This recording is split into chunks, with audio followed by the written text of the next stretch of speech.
자, 드디어 기대하던 월요일 시장이 열렸지만 시장의 모든 돈을 에코프로가 빨아가는 것을 보고 좀 자다 일어났습니다. 당분간 시장의 모든 돈에 어그로가 끌릴 것 같아서 내일도 만약에 거래 상위 1위가 에코프로라면 잠자거나 운동하러 갈 것 같습니다. 오늘도 온 세상이 에코프로 쪽으로 관심이 쏠렸는데 오늘은 에코프로가 상한가 근처까지 가면서 레전드를 찍는 날이기도 했는데 시가총액 규모가 꽤나 큰 만큼 에코프로로 주식시장을 졸업하시는 분들이 줄줄이 나올 것 같습니다. 지금 어딜 가도 에코프로 이야기뿐이라 이거 웬만한 고집 아니고서는 매수를 참기가 참 어려울 것 같은데 분명히 내가 사는 즉시 물릴 것 같아서 안 사는 분들도 많으실 텐데 또 이걸 안 사고 있자니 주가가 계속 올라갑니다. 주가가 그냥 올라가는 게 아니라 아주 편하게 중간에 뭐 걸림돌도 없이 조정이 힘든 것도 아니고 정말 아주 편하게 평온한 각도로 승차감 좋게 올라가는 것을 보니까 이걸 안 사고 참는 것도 참 어려울 것 같습니다. 괜히 더 오를 것 같고 안 사면 벼락거지 되는 것 같은 기분에 상대적 박탈감까지 불러올 수 있는 상황이 되었습니다.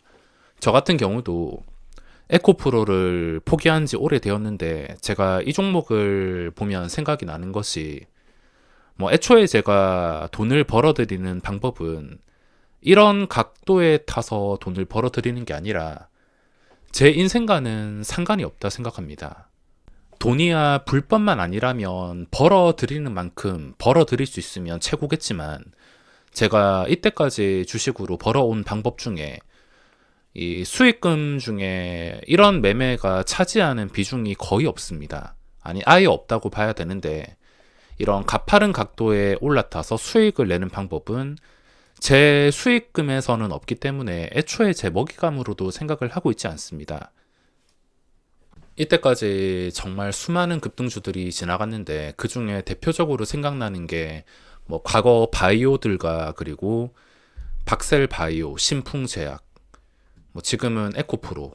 기업의 내용이 문제가 아니라 그렇게 올라가는 종목들을 보면서 어차피 그 몇 배씩 올라가는 도중에 제가 따라가는 것을 못했기 때문에 자신의 영역이 아니라면 저처럼 부럽다 정도로 끝낼 수 있는데 만약에 귀가 얇으시거나 이때까지 주식으로 꾸준히 누적시킨 방법이 없거나 자신만의 주력 매매가 없다면 이 각도에 휘말리는 걸 참기가 참 어려울 수도 있겠습니다. 만약에 자신의 주력 매매가 이런 급등주에 올라타서 조금이라도 먹고 빠지던가 버티는 것이다 하시는 분들은 뭐 지금이라도 탄다 하더라도 말리진 않겠는데 이게 주력 매매가 아니라면 뭐 100만 원, 200만 원을 간다 하더라도 할 수 있는 게 없다 보셔야 됩니다. 오늘 아쉬운 점이 있다면 옆에서 이렇게 에코프로가 계속 올라가는 건 상관없지만 너무 시장의 돈을 다 빨아들이다 보니까 제가 매일 매매하는 게 대장에서만 시간을 보내는 저에게는 저번 주도 그렇고 오늘도 그렇고 이번 주 에코프로의 변동성이 커진 상태에서 이번 주는 매매를 즐기기가 어려울 것 같습니다. 4월 시장에 대한 기대가 컸지만 4월은 저랑 반대로 가는 시장인 것 같습니다. 게다가 1, 2, 3월 시장이 쉬지 않고 올랐으면 확률적으로도 4월도 좀 적당이라는 게 있어야 되는데 이런 무식한 각도로 올려버리면 더 이상 정상적인 시장이라 판단할 수 없기에 방망이 짧게 잡고 4월 목표를 줄이도록 하겠습니다. 근데 저같이 에코프로를 못 산 사람보다도 더 억울한 것은 뭐 지금도 신고가이긴 하지만 상승률이 훨씬 더 부족한 포스코 퓨처엠이라든지 LNF라든지 다른 2차전지나 아니면 이런 분위기에서 손실을 보시는 분들이 훨씬 더 억울할 것 같습니다. 게다가 오늘 시장은 하락률을 봤을 때 떨어지는 종목들이 참 많습니다.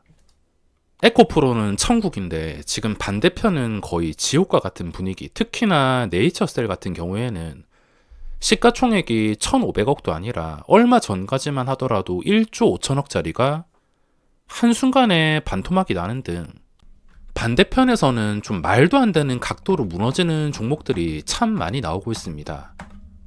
2차 전지로 수익 못 본 것도 억울한데 무너지는 종목들에서 오히려 손실을 입고 충동적으로 2차 전지를 다시 고점에 따라갈 수 있으시니까 차라리 지금 진짜로 모르겠다면 저처럼 잠을 자시거나 다른 일을 하시는 게 좀 소외가 된다 하더라도 고점에서 물릴 위험만큼은 충분히 피하실 수 있을 것입니다. 반대편에서는 주가가 진짜 아무렇지 않게 무서운 각도로 떨어지는 종목들이 참 많습니다. 오늘의 거래대금 상위를 보면 에코프로 쪽에서 2조 원씩 거래가 나오면서 지금 자리 분위기가 꼭 삼성전자가 96,000원 찍는 과정에서 나왔던 이 정도 캔들, 1월 8일 캔들이라든지 12월 30일 캔들 정도로 생각을 하고 있는데, 물론 에코프로가 진짜 예외가 되고 좋은 종목이라면 여기서 꺾이지 않고 또 지지가 되었다가 뭐 계속 계단식으로 갈 수도 있겠지만, 지금 당장의 분위기, 거래대금이 고점에서 크게 터졌습니다. 그러므로 내일 시장 시작하자마자 장 초반에 또 VI가 걸리는 상승이 나올 수도 있고, 아니면 내일 시작하자마자 상승이 나오지 않고 그냥 70만 원대 자리를 또 아무렇지 않게 지켜준다면 며칠 지나고 나서 추가로 상승이 나와가지고 더 높게 갈 수도 있는 것이지만, 장 초반에 엿가락 늘어지듯 정말 빠른 속도로 올라간다면 삼성전자의 1월 11일 같은 캔들이 나올 수도 있을 것입니다. 대신에 올라가는 종목에서는 제가 그전부터 매수는 하지 못한다 했어도, 매수를 못해도 반대로 매도를 잡지도 못한다고 말씀을 드렸습니다. 주식시장에서 인버스나 매도 상품으로 수익을 내는 것은 굉장히 어려운 일입니다. 그리고 이 차트상에서 작은 양봉들이 모여가지고 이런 장대 양봉을 만드는 경우도 자주 봤기 때문에, 아무리 주가가 너무 많이 올랐다 싶어도 그건 느낌일 뿐이니까 반대로 매도 잡는 것은 정말 위험한 행동이 될 수가 있습니다.